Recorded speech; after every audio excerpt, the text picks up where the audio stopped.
Mereka yang bisa membayar upeti dibiarkan hidup, setidaknya sampai kelompok preman ini membutuhkan uang lagi. Di titik inilah tragedi kemanusiaan di Medan mencapai batas paling kelamnya. Pembunuhan telah bergeser dari sekedar motif politik menjadi industri berdarah yang sangat menguntungkan. Nyawa manusia direduksi menjadi sekedar tumpukan uang kertas. Bagi Anwar Kongo dan pasukan kematiannya, ideologi mungkin adalah pintu masuk yang memberi mereka kuasa. Tetapi keserakahan dan uanglah yang menjadi bahan bakar utama mengapa mesin pembunuh itu terus bergerak menelan ribuan korban tanpa henti.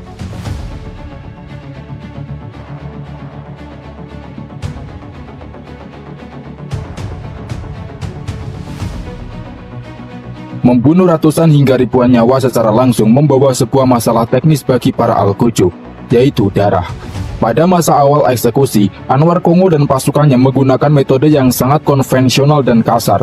Mereka memukuli korban hingga tewas atau menggunakan parang dan benda tumpul. Namun metode brutal ini ternyata sangat merepotkan.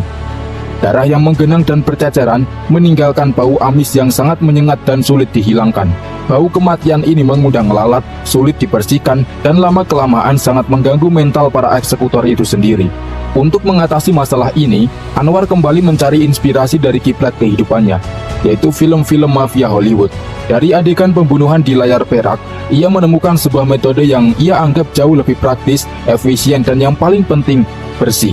Alat yang ia gunakan sangat sederhana, namun sangat mematikan. Seutas kawat rem atau kawat gitar yang tebal, dan sepotong balok kayu kecil.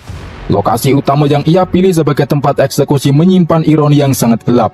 Anwar menyulap sebuah teras atap dari gedung yang letaknya persis berseberangan dengan bioskop tempat ia dulu menjadi calo karcis, menjadi rumah jagal pribadinya. Di tempat yang dulu menjadi saksi kehidupannya sebagai pemuda jalanan biasa, ia mencabut ratusan nyawa tanpa ampun.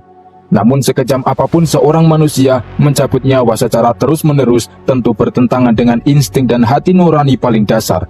Untuk bisa melakukan tindakan keji itu tanpa ragu, Anwar harus mematikan akal sehat dan juga sisa-sisa kemanusiaannya terlebih dahulu. Sebelum para korban dibawa ke atap eksekusi, Anwar dan kawan-kawannya wajib melakukan sebuah ritual. Mereka menenggak minuman keras dalam jumlah banyak, mengonsumsi obat-obatan, dan menghisap marihuana. Harus dalam keadaan mabuk berat dan di bawah pengaruh narkotika kuat, barulah Anwar memiliki keberanian dan ketegasan untuk berdiri di depan korbannya sebagai Al-Quju. Dalam kondisi teler tersebut, proses eksekusi dijalankan. Korban disuruh untuk membelakangi sebuah tiang. Kawat tebal dililitkan ke leher korban. Salah satu ujung kawat diikat kuat ke tiang, sementara ujung yang lain dikaitkan ke potongan kayu agar tangan Anwar tidak terluka. Dengan satu tarikan keras sekuat tenaga, jalur napas korban langsung terputus. Dalam hitungan menit, tanpa cacaran darah, korban tewas. Kegilaan di atap berdarah itu tidak berhenti setelah nyawa korban melayang. Dalam pengaruh sisa alkohol dan marihuana, Anwar seringkali menyalakan pemutar musik, lalu menari caca atau berdansa diiringi lagu-lagu ceria. Ia menari dengan gerakan luwes, melangkah riang tepat di atas lantai tempat korban merenggang nyawa. Ritual mabuk sebelum mengeksekusi dan tarian setelahnya adalah mekanisme pertahanan diri Anwar, sebuah pertunjukan gila agar ia tidak perlu menyadari bahwa dirinya telah berubah menjadi monster bagi sesama manusia.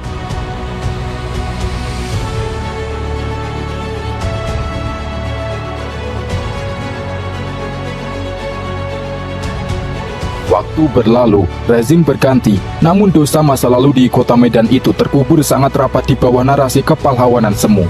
Selama hampir 5 dekade, Anwar Kongo menjalani hidupnya dengan tenang. Ia dihormati sebagai tokoh senior, dituakan di dalam organisasinya, dan dianggap sebagai pahlawan yang berjasa menyelamatkan negara. Tidak ada hukum yang menyentuhnya, tidak ada pengadilan yang mengusiknya. Sejarah kelam itu nyaris lenyap. Hingga pada suatu hari di awal tahun 2000-an, masa lalu itu datang mengetuk pintu rumahnya melalui seorang sutradara dokumenter asal Amerika Serikat bernama Joshua Oppenheimer. Joshua tidak datang dengan gaya jurnalisme investigasi biasa. Ia tidak membawa kamera untuk menuding, menghakimi atau mencecar Anwar dengan pertanyaan-pertanyaan tajam layaknya seorang detektif. Sebaliknya, Joshua datang membawa sebuah tawaran yang mustahil untuk ditolak seorang mantan preman yang terobsesi dengan sinema, yaitu sebuah panggung. Ia menantang Anwar dan kawan-kawannya untuk menulis dan membintangi film tentang masa lalu mereka sendiri. Pada awalnya, Anwar mengaku diberitahu bahwa proyek film fiksi yang sedang mereka kerjakan itu berjudul Arsan dan Aminah. Dengan iming-iming bermain film tersebut, Anwar menyambut tantangan itu dengan antusiasme yang luar biasa mengerikan. Di depan kamera, Anwar menjelma menjadi seorang sineas profesional. Ia bukan sekedar narasumber, ia adalah sutradara, aktor utama, penata rias, sekaligus pengarah busana untuk kejahatannya sendiri. Ia menyeleksi para pemeran pengganti untuk menjadi korbannya, mengkritik posisi kamera, mengatur pencahayaan, dan mengajarkan para aktor figuran bagaimana cara berteriak kesakitan yang benar saat disiksa. Anwar mereka ulang pembunuhan nyata yang ia lakukan puluhan tahun lalu, membungkusnya dalam berbagai genre film favoritnya di masa muda.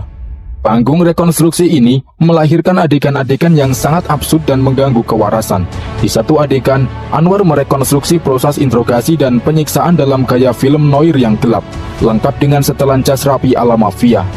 Di adegan lain, ia tampil dengan gaya cowboy western, mengenakan topi seolah-olah ia adalah pahlawan pembela kebenaran di kota tanpa hukum. Namun dari semua kegilaan sinematik tersebut, puncak absurditasnya terekam dalam sebuah adegan teater musikal yang sangat surrealis. Anwar mengarahkan sebuah adegan di depan air terjun yang indah. Ia berdiri di sana mengenakan pakaian hitam rapi, diiringi oleh para penari latar wanita yang berdandan glamor. Di tengah tarian dan musik yang megah tersebut, para aktor yang memerankan korban yang telah ia bunuh tiba-tiba menghampirinya. Bukannya membalas dendam, para korban dalam film itu justru mengalungkan medali kehormatan kepada Anwar Kongo, mengucapkan terima kasih karena telah mengirim mereka ke surga. Akan tetapi, panggung ilusi ini akhirnya runtuh ketika film tersebut rampung dan meledak di kancah internasional dengan judul The Act of Killing atau Jagal. Menyadari bagaimana dirinya tergambar di mata dunia, Anwar Kongo tiba-tiba bersuara ke publik. Ia mengaku merasa ditipu mentah-mentah oleh Joshua Oppenheimer. Anwar merasa narasi kebanggaannya telah dimanipulasi, dan ia bersikeras bahwa sejak awal ia hanya bermaksud membuat film Arsan dan Aminah, bukan sebuah dokumenter yang menguliti dosa-dosanya. Tuduhan penipuan ini dengan tegas dibantah oleh Oppenheimer. Sang sutradara menyangkal bahwa dirinya telah menipu siapapun. Joshua menegaskan bahwa setiap adegan, setiap reka ulang, dan setiap percakapan direkam sepenuhnya atas sepengetahuan dan izin langsung dari Anwar. Alih-alih bermusuhan sejak awal, Joshua justru mengungkapkan bahwa ia memiliki kedekatan personal yang cukup erat dengan Anwar selama proses syuting bertahun-tahun. Hubungan mereka bahkan tidak terputus begitu saja setelah syuting selesai. Joshua mengaku bahwa ia sempat melakukan telewicara tatap muka jarak jauh melalui Skype dengan Anwar Kongo, tepat sebelum film dokumenter fenomenal itu dirilis secara resmi dan memicu kehebohan di Indonesia. Panggung absurd dalam pembuatan dokumenter ini pada akhirnya memperlihatkan kenyataan yang berlapis. Dunia tidak hanya disuguhi pemandangan nyata tentang manusia yang merayakan pembantaian massal sebagai mahakarya hiburan, tetapi juga melihat bagaimana ilusi pembenaran diri sang algojo akhirnya hancur ketika ia harus berhadapan dengan pantulan wajahnya sendiri di layar perak.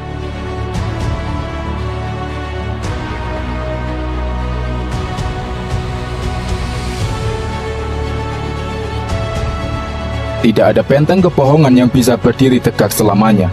Selama berpuluh-puluh tahun, Anwar Kongo berhasil melindungi akal sehatnya dengan narasi kepahlawanan, kebanggaan palsu, dan tarian riang di atas darah korban-korbannya.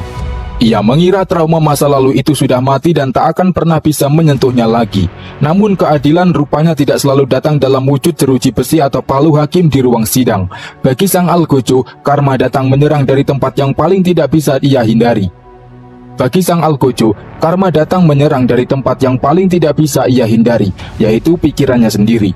Pergeseran psikologis ini tidak terjadi secara tiba-tiba, melainkan terekam secara perlahan, telanjang, dan menyakitkan di depan lensa kamera. Titik balik kehancuran mental Anwar bermula dari sebuah arahan dalam proses syuting dokumenter tersebut.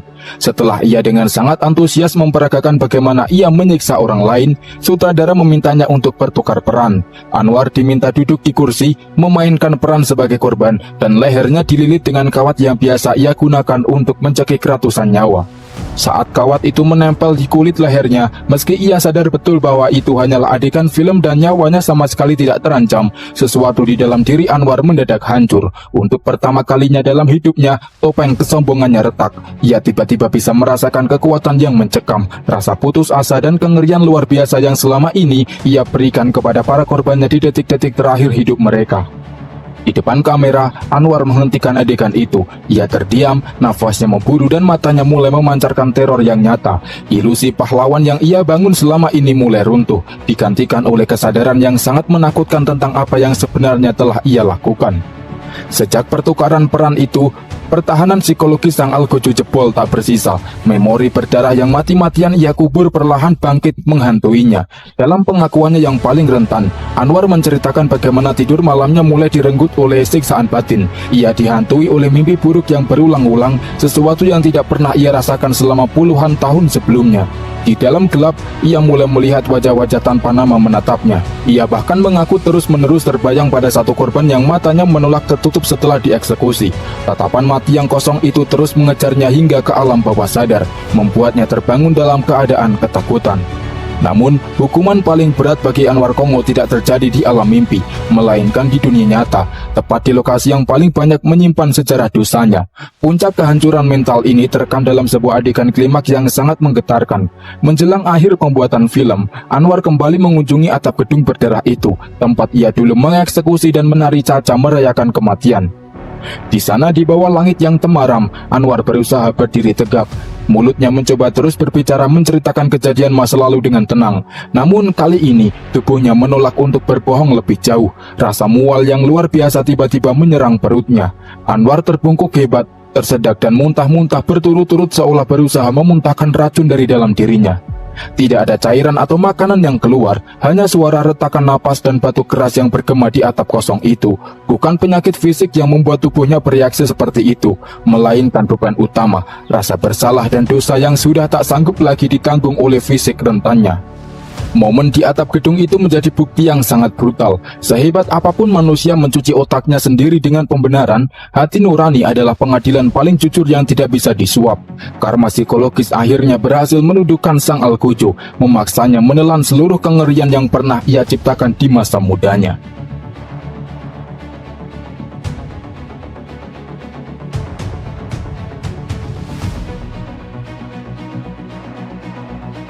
Film dokumenter Jagal atau The Act of Killing memang berhasil mengguncang dunia.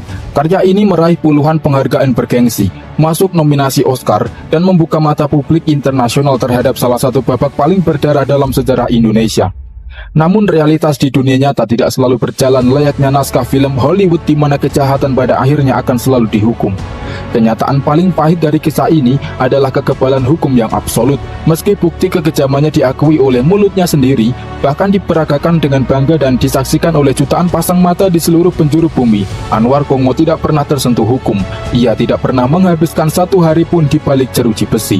Di dalam negeri, posisinya tetap aman. Ia dilindungi oleh sistem, narasi sejarah yang saat itu berpihak padanya, serta organisasi yang masih memiliki akar pengaruh yang sangat kuat. Sebenarnya, masyarakat tidak sepenuhnya diam. Sebuah petisi online sempat ramai digalang melalui situs change.org yang menuntut dan mendesak aparat agar segera menangkap Anwar. Namun desakan publik itu kandas. Kapolri yang menjabat saat itu, Jenderal Sutarman, secara resmi menyatakan bahwa kasus pembantian tersebut sudah kadaluarsa secara hukum, menutup rapat pintu keadilan dari jalur negara. Sang Al-Gojo pun menghabiskan sisa umurnya sebagai manusia bebas, dan pada tanggal 25 Oktober 2019, Anwar Kongo menghembuskan napas terakhirnya di sebuah rumah sakit di Medan pada usia 82 tahun akibat penyakit saraf terjepit. Ia meninggal dunia dengan tenang meninggalkan seorang istri dan membawa ribuan rahasia kelam ke dalam liang lahat.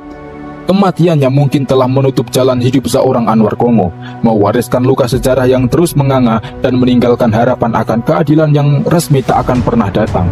Kisah Anwar Kongo adalah cermin gelap yang menjadi pengingat brutal bagi kita semua, bahwa kejahatan paling keji bisa lahir dari orang biasa ketika kekuasaan diizinkan berjalan tanpa hati nurani.